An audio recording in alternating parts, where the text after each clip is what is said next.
these guys that are all involved in this they've been around for a long time, and they have this mentality that existed before the internet, where you could just kind of put stuff out there, and you wouldn't have all these psycho sleuths out there that are going to go over everything with a fine-tooth comb, especially guys who are tech wizards who can look at the metadata, and they can figure this kind of stuff out. This feels like, and just looks like, that one of those handful of conspiracies, again, you go to JFK or whomever, that's just going to hang around. This is a line in the sand. Yeah. This one's a line in the sand. Yeah. Because this is one where there's a lot of stuff about, when we thought Trump was going to come in and a lot of things are going to be resolved. Yeah. We're going to drain the swamp. We're going to figure everything out.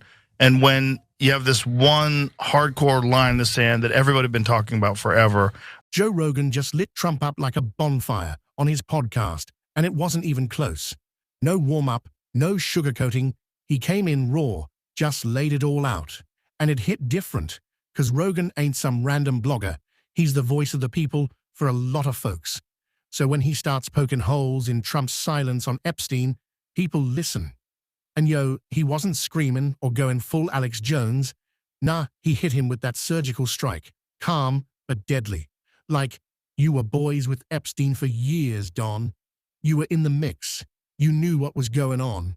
And now that all this dirty laundry's out in the open, you're just quiet?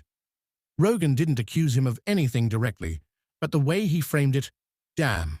It was like he was saying, if you're clean, why so quiet? Why not speak up, clear the air, name names? Instead, Trump's been ducking every Epstein question like it's a dodgeball in gym class. And Rogan called it out hard. And it wasn't just that Rogan was calling him out. It was how he did it. He broke it down in that regular guy vibe that hits deep. He said straight up, Trump's loud about everything: vaccines, Biden, the media, Hillary's emails, you name it. But when Epstein gets brought up, he goes radio silent. That's weird, man. He even joked like, come on, bro, you tweet 50 times a day, but not a peep when one of the most notorious sex traffickers in modern history dies mysteriously in prison. That's when it got real. Rogan started connecting dots, talking about how the media buries Epstein's stories, how politicians on both sides are scared to talk, and how Trump's silence just makes him look complicit, even if he ain't guilty. It ain't about proof right now, it's about perception. And the perception, it ain't looking good. Rogan said, Trump built a brand on telling it like it is, but when it comes to Epstein, suddenly the guy's playing dumb. That stings. Then Rogan took it up a notch. He started digging into the psychology. He was like, if Trump really had nothing to do with any of it, wouldn't he be shouting from the rooftops? Wouldn't he be throwing people under the bus like he always does? 'Cause let's be real, Trump ain't exactly known for taking the high road. He burns bridges like it's his job. So if he knew something shady about Bill Clinton or anyone else connected to Epstein, he'd be blasting it on Truth Social or calling Fox News. But instead, silence. Like Joe said, that ain't Trump's style unless he's scared or he's hiding something. And dude, that got people talking. Reddit lit up. Twitter went nuts. Even normies who never cared about the Epstein stuff was suddenly like, yo, what is up with that? 'Cause when Joe Rogan talks, people tune in. And when he starts planting seeds like that, it spreads like wildfire. Long time ago. In the Oval Office in 2019, making clear his feelings on Epstein at that point. I don't think I've spoken to him for 15 years. I wasn't a fan. There's no evidence the president is connected to any of Epstein's crimes. We do know the two did have a relationship. The president acknowledging both men crossed paths in Palm Beach back in the 90s. NBC News archival video from 1992 shows the president with Epstein at a Mar-a-Lago party alongside cheerleaders for the Buffalo Bills and the Miami Dolphins. Rogan also pointed out how Epstein ain't some old, irrelevant scandal. This ain't ancient history, this is still unraveling. More names keep popping up, more documents are being unsealed, and more victims are speaking out. Rogan said, if you're going to run for president again, and you were even kind of associated with that monster, you owe the people an explanation. And honestly, he's right. Trump's not just a former president anymore, he's trying to be the next one too. You can't campaign on drain the swamp while you're sitting in the middle of the murkiest damn swamp of them all and not say a damn word.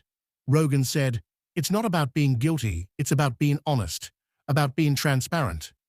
You talk a big game, so why you ducking this?" And that hit hard with a lot of Americans who might not even care about politics, but care about truth. Especially when kids were involved. No one's letting that slide.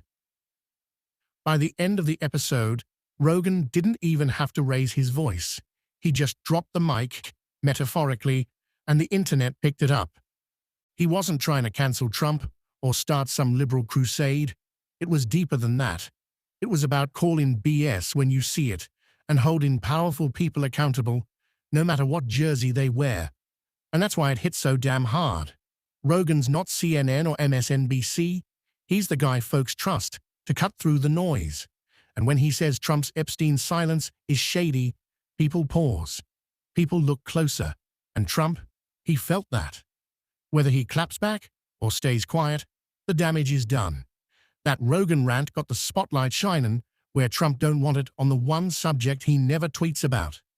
And now the question's louder than ever. Much. So we have Why ain't you talking, Don? Very strange. Yeah. What is your take on this whole Epstein thing? First of all, can we just agree? Look at that. So you sure she's 18?